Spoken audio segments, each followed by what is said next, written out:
On the coldest night of December, Ralph found a bear at his door, its fur crystallized with ice, tapping desperately against the glass.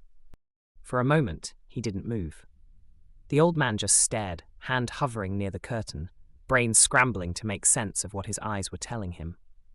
A young bear, small but unmistakably wild, stood on his back porch, paw lifted with eerie precision, eyes locked on his with something that looked too much like a plea to ignore.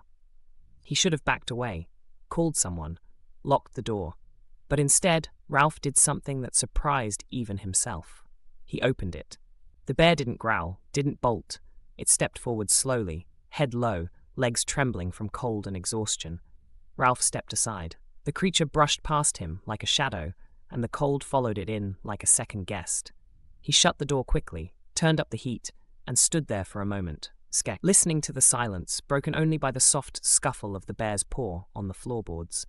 The bear collapsed beside the wood stove. Not dramatically, just folded itself down with a slow exhale, and pressed its body as close to the warmth as it could without making a sound. It didn't make sense. Nothing about the situation did. But something about the bear's presence, its quietness, its restraint, kept Ralph rooted in calm instead of fear. He grabbed every towel he could find and threw them in the dryer. By the time they were warm, he returned to find the bear shivering so violently he could hear the trembling from the hallway. All right, he murmured, more to himself than the animal. He knelt carefully and draped a towel across the bear's back. When the creature didn't move, he placed another near its paws, gently wrapping the warmth around it. Still no resistance. The bear's fur was thick, but damp and clumped with frost. Up close, he saw how thin it looked beneath the coat, underfed, possibly injured. Yet what startled him most was how cold the body felt even now, lying inches from the stove. Ralph spent the next hour tending to the animal like it was a neighbor's dog. He microwaved more towels, set up a soft bed of old blankets near the vent, and filled a shallow dish with water. When he placed it down, the bear barely opened its eyes. Ralph sat nearby, unsure of what else to do. By morning, the bear had moved. Not far, just to the hallway, but it was awake, and it was searching. It nosed the air, paced to the living room, sniffed the old recliner, the corners, the stairs. It wasn't curious. It was methodical. Ralph followed at a distance, watching as the bear checked under furniture, behind boxes inside his coat closet. It wasn't random. The bear was looking for something. Over the next 2 days, the pattern didn't change. The bear, who Ralph had begun calling Maple, after the tall trees that lined the back property, ate little, slept intermittently, and continued her strange patrols through the house. She never tried to leave, never touched the windows or doors.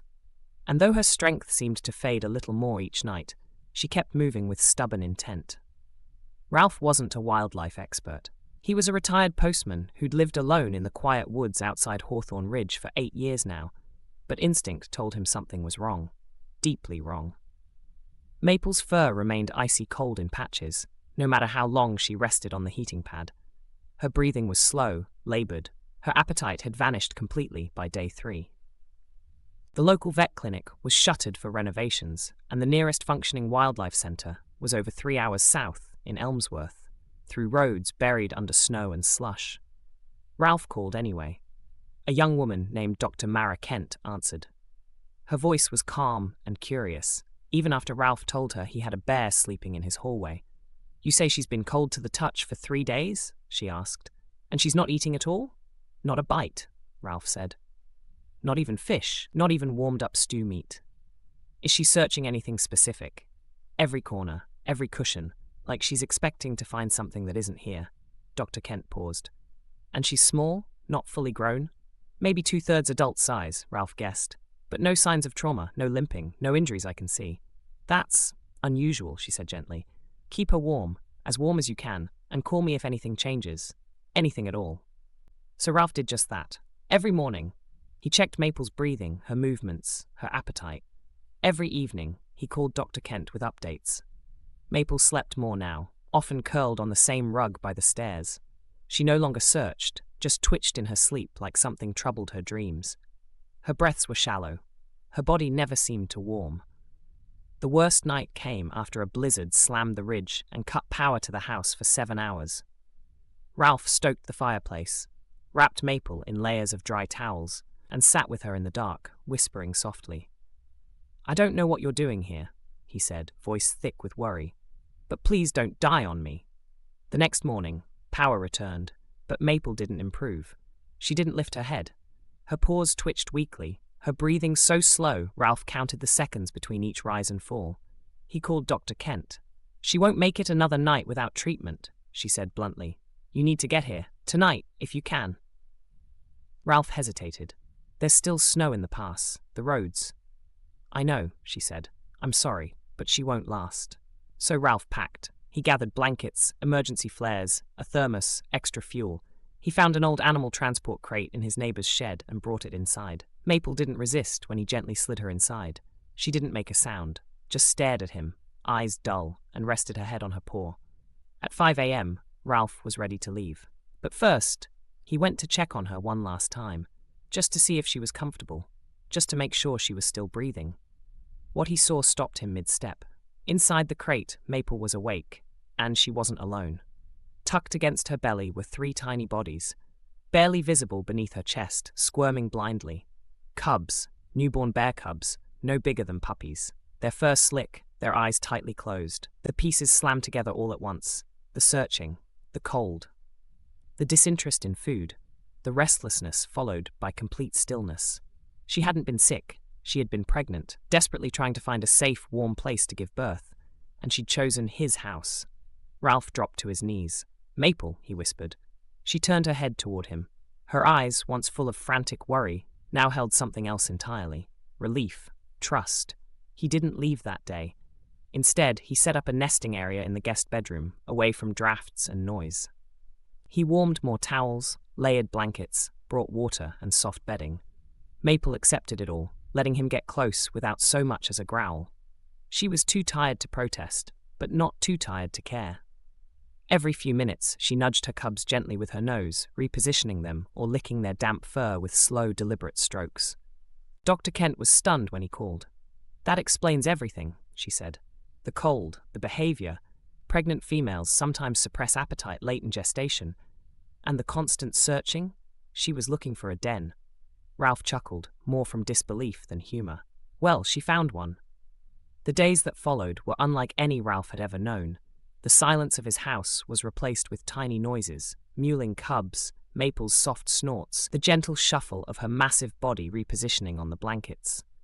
Ralph checked on them every few hours. He brought fresh water, tidied towels, sat near the door just to be close. He stopped turning on the television. He let his coffee go cold. He wrote down everything he saw, noting the cub's growth, Maple's breathing, the way her eyes followed him now with calm recognition.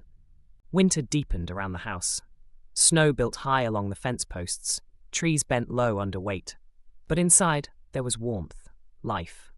A strange, wild family that had chosen to exist within his walls. Dr. Kent visited 3 weeks later when the roads cleared. She examined Maple and the cubs with gentle hands, nodding in quiet approval. "They're strong," she said, "and she trusts you. That's rare." "What do I do now?" Ralph asked. "Keep doing what you're doing, and when the time comes, we'll help relocate them somewhere safe. A sanctuary, most likely." He nodded, but didn't speak. The time would come, he knew. But for now, he had a job to do, a house to share, a family to protect. Maple watched him from the nest, eyes half closed, one paw curled protectively around her smallest cub. She blinked slowly, like a nod of agreement. She had found shelter, safety, and in doing so she had given Ralph something far greater. Not just purpose, not just company. She had given him the quiet, powerful feeling of being needed again, trusted, loved. He started rearranging his days around them. Woke earlier so he could shovel a new path before sunrise, one that curved behind the woodshed, giving Maple privacy when she ventured out. He cooked more, kept the kettle warm, made stew in big batches he barely touched himself. The warmth of the kitchen didn't come from the stove anymore. It came from the low rumble of a bear's contentment drifting down the hallway. He began leaving the porch light on longer, just in case Maple wanted to step outside and survey her new territory under the stars. He even stacked firewood closer to the back door, so he wouldn't be gone too long from the cubs' quiet chorus of squeaks and snuffles. Everything, from how he folded laundry to when he took his afternoon walks, now had an invisible tether to that back room and the life pulsing gently within it. The living room slowly transformed. Pillows were moved out of reach. The coffee table was pushed aside to make room for curious little paws. Ralph laid down thick blankets across the hardwood so the cubs wouldn't slip when they started toddling. He even found an old playpen from the attic, not to confine them, but to make a soft, padded corral where they could nap in the sunlight. Books that had gathered dust on the shelves now served as props for makeshift tunnels. He chuckled one afternoon, watching the smallest cub squeeze between 2 volumes of bird identification guides, only to pop out triumphant on the other side with a bookmark stuck to its ear. He stopped turning on the TV. The real entertainment was better. The sound of Maple snoring softly while her cubs tumbled over each other, the flurry of movement as one tried to climb a laundry basket, the way the whole den seemed to hum with this slow, steady rhythm of life that expected nothing and gave everything. He spoke to them more often now, narrating his tasks like they were roommates rather than wildlife. "All right, let's check the stew," he'd murmur as he opened the lid, pretending he didn't notice the cub watching intently from the doorway. "Going to get some more logs. Don't rearrange the pantry again, okay?" They never answered, but somehow he felt heard. And when he sat down at the kitchen table in the evenings, cradling a chipped mug of tea and listening to the soft breathing from down the hall, Ralph felt something settle inside him. Something that had been restless for a long time. Like a gate had finally closed against the wind. Like life had returned to the old bones of his house in the shape of 4 padded feet and a mother's watchful eyes. The warmth of the kitchen didn't come from the stove anymore. It came from the low rumble of a bear's contentment drifting down the hallway. He read out loud sometimes, his voice carrying softly to the back room. Stories from old wildlife journals, poetry, a letter from his sister he hadn't answered yet. And though the bears couldn't understand the words, Maple always lifted her head, her eyes calm, as if she was listening anyway. Ralph set up a camera, not for the internet, not for fame, just to remember, to hold on to this chapter. He never thought his quiet retirement would be interrupted by cubs wrestling over a wool slipper or a mother bear snoring under his guest bed. But here it was, the life he hadn't known he wanted. When the cubs opened their eyes and began to wobble across the floor, he cried. Not out loud, just the kind of quiet, stunned tears that come when something beautiful happens in your living room, and you don't know what to do with the feeling. Maple let them climb on his shoes, let them tug at the hem of his jeans. Once, one of them sneezed right into his face and then curled up in his lap like he belonged there. He didn't move, didn't even breathe too hard. Just let it happen. Outside, the wind howled and drifts climbed higher than the porch rail. But inside, the only storm was the thump of paws against floorboards, the squeak of cubs discovering shadows and corners, and the gentle rhythm of Ralph's steady, watchful heart. Maple trusted him. The cubs did too. He no longer needed clocks or calendars. He measured time in the size of paw prints by the door, in how far the cubs could wander before Maple huffed and herded them back, in how often she met his gaze with that unspoken understanding between 2 creatures who had both survived loneliness and decided, finally, not to do it alone anymore. The fire crackled late into the night. He refilled it not out of habit, but from a deep instinct. To keep the den warm, to keep the little ones safe, to keep the quiet alive, not the silence of an empty home, but the peace of belonging. And somehow, on the coldest night of the year, in the most unlikely way, a bear had turned a lonely man's house into a home.